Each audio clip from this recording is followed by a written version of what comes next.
Nos vamos a hablar con Gustavo Córdoba, de la consultora Suban Córdoba y Asociados, sobre este panorama general de la política argentina, esta tensión con los gobernadores, cómo está la imagen de Milei, qué pasa con la imagen de la gestión, que es otra cosa distinta, y que enciende algunas luces de alarma en el gobierno nacional, ¿no? Escuchamos a Gustavo Córdoba. Pensemos lo siguiente, en cualquier país del mundo la relación entre presidente y vice siempre va a tener un manto de problemas, siempre, inevitablemente. Celos, egos, distintos intereses, etcétera. Problemas políticos, problemas de convivencia. Ahora, que la política no haga nada en un país como Argentina, que ha tenido en el pasado enfrentamientos entre el presidente y sus vices de manera casi permanente, que no lo tengan en cuenta y que no lo trabajen, me parece que es un dato, porque ya sea para hacia adentro, en lo que respecta al daño que se autoprovocan en sus imágenes respectivas, y también para afuera, en la lectura de los inversores que están buscando gobiernos estables o gobiernos que tengan de alguna manera no una estabilidad política importante. Bueno, la pelea entre un presidente y su vice es una muy mala noticia, ¿no? Y de hecho, la Argentina tiene el Rigi, pero que hasta acá no ha aportado más que sinsabores y amarguras al gobierno, toda vez que las empresas no están peleándose por entrar al país, sino que están peleándose por irse del país. Así que es todo un tema. Y decirle también que esto impacta día a día en la evolución de la negatividad que tiene el gobierno. Una negatividad que está tomando ya tono alrededor del 56, 57% y una aprobación cercana al 41, 42, 40. Lo que sí hay coincidencia, nosotros medimos tres indicadores. Preguntamos la imagen del gobierno, la imagen del presidente personal y preguntamos si la gente se considera o se siente mileísta o antimileísta. Y ahí es como que prácticamente hay una coherencia porque en el 56, 57% está prácticamente cada una de las opciones negativas para el gobierno. Gustavo, este 56-57% que se autoidentifica como antimileísta no implica necesariamente ni automáticamente la construcción de una opción antimileísta. Tenemos las elecciones legislativas en octubre. ¿Esto todavía le falta maduración en términos de construcción política? Indudable, porque además el gobierno está embarcado en controlar la inflación a través de la recesión y a través de ignorar, digamos, el sufrimiento de grandes sectores sociales. Ahora, la oposición, que uno podría decir, bueno, tienen la oportunidad única de representar a sectores excluidos por las políticas del gobierno. Bueno, la oposición está muy entretenida en sus cuestiones internas, en sus candidaturas. Es como que estamos en un momento tan dramático que la política le está diciendo a la gente, aguántense los problemas que tienen, que estamos resolviendo los nuestros. Y esto me parece que favorece también al gobierno de alguna u otra manera, ¿no? No hay nadie que pueda aglutinar más votos que el gobierno, ninguna fuerza en particular, está como ese anti muy dividido.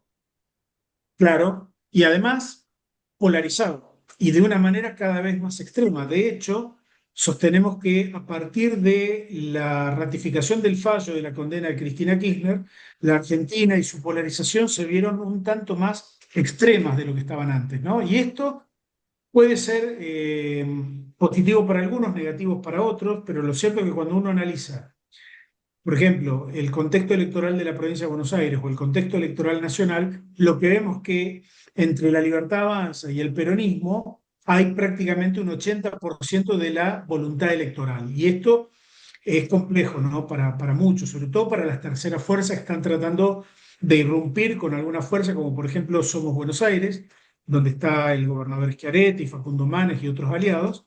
Les va a costar, pero tienen un punto de arranque importante, porque ellos en provincia de Buenos Aires, dependiendo de la sección electoral, redondean un promedio de entre 5 y 7 puntos. Así que no es nada desdeñable tener una primera elección en el principal distrito del país con un porcentaje muy, muy interesante, ¿no? Gravitación especial esta vez Buenos Aires siempre la tiene, ¿no? Por magnitud, pero vota adelantado. ¿Va a ser, como dicen muchos, un termómetro de lo que puede llegar a pasar en octubre? No lo creo, como no lo fue ninguna elección de la que hemos tenido hasta acá.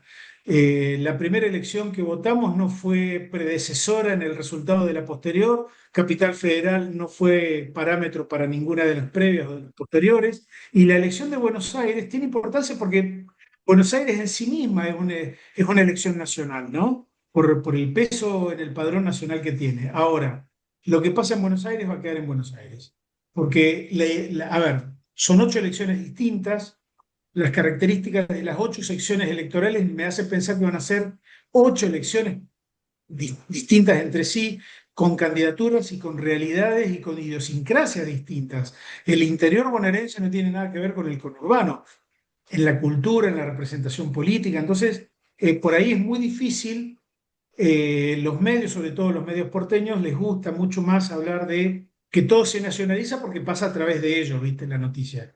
Pero no entienden que las consecuencias de lo electoral para nada, pero para nada, van a representar un impulso o un rechazo a lo que viene después. ¿Por qué?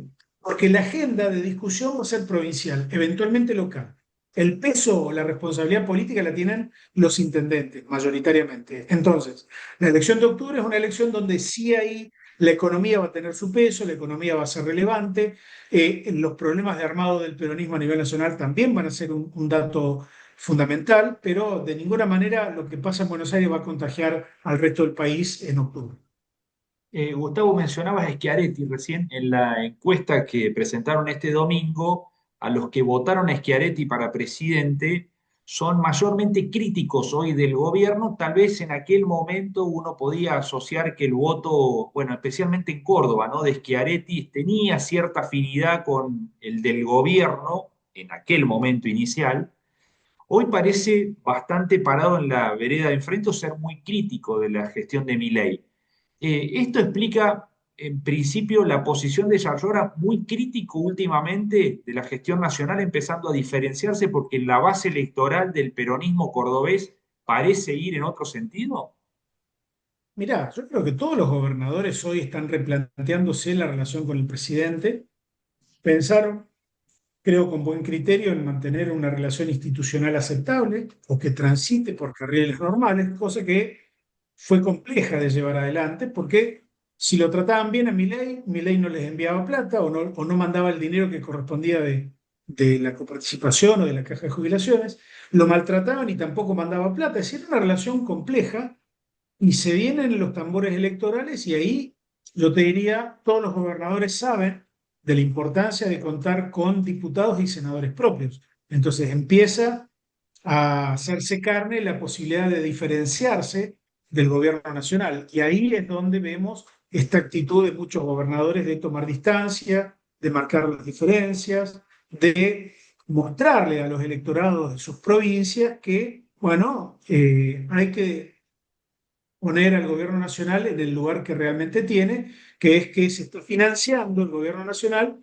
con las provincias, porque el dinero que no les han dado el gobierno nacional a las provincias es un dinero increíblemente alto, ¿no? Entonces, ahí se entiende un poquito más o un poquito mejor la actitud de los gobernadores, ¿no? Yo creo que los gobernadores hoy necesariamente tienen que marcarle al poder central, al poder nacional, la importancia del federalismo y la importancia de que cada provincia tenga los recursos que le corresponden. Allí estaba Gustavo Córdoba, analista político y consultor, analizando el escenario político justamente de la nación y lo que se viene por delante con las distintas elecciones, ¿no? El turno de la provincia de Buenos Aires y después las elecciones nacionales de octubre. Sí, hay una masa crítica muy importante, ¿no? Más del 56% de la gente hoy no tiene una buena imagen del gobierno de Milei, según esta encuesta de Gustavo Córdoba. Eso no significa que inmediatamente se constituya ese 56% o derive en una alternativa política. Claro. Porque la oposición está dispersa, porque no termina de configurar una oferta tentadora. Porque además, parece más de lo mismo, ¿no? Claro, y además porque es una elección legislativa donde no hay una cabeza enfrente, ¿no? Hay muchas. Así es. Así que estas son las principales conclusiones que nos decía Gustavo Córdoba.